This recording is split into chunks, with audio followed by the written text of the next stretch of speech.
ammu enne sellesse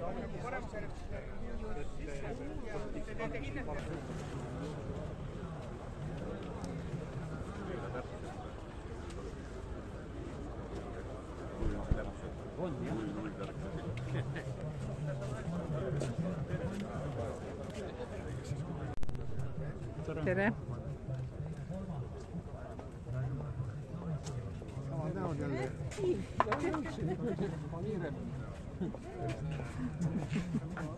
Kuvame täna uue lehekülje Järvselja jahilossi ajaloos. Me ei tähista aga mitte üksnes uue hoone valmimist, vaid midagi palju olulisemat. Me tähistame järjepidevust. Täna Järvselja uue jahilossi avamisega avame ka uue peatüki Järvselja ajaloos. Kõigil meil on võimalik sellesse peatükki oma read kirjutada. Ja ta on kaetud tegelikult päris samblaga, nii et ma arvan, et see harmoniseerub selle maja hiigega väga hästi. Suur tänu teile kõigile ka minu poolt.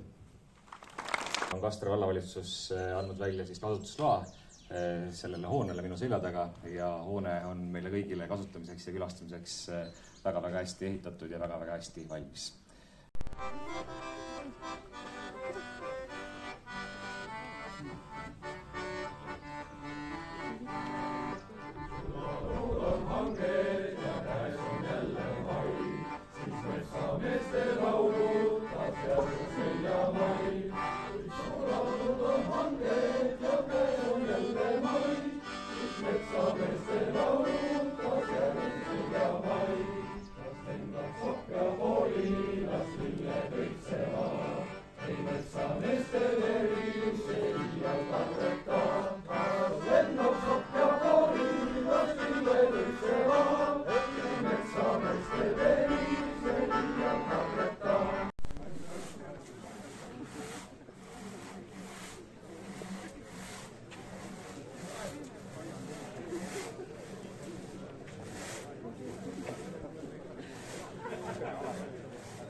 See on nüüd vana ja uue lossi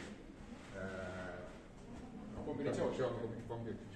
Aga 80-ndatel siis ehitati ta nagu renoveeriti siis?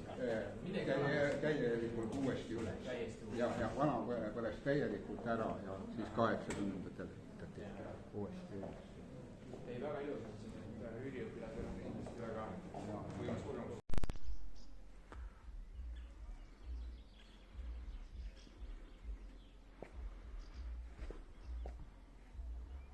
kolmandat ringi peab pea ringi käima.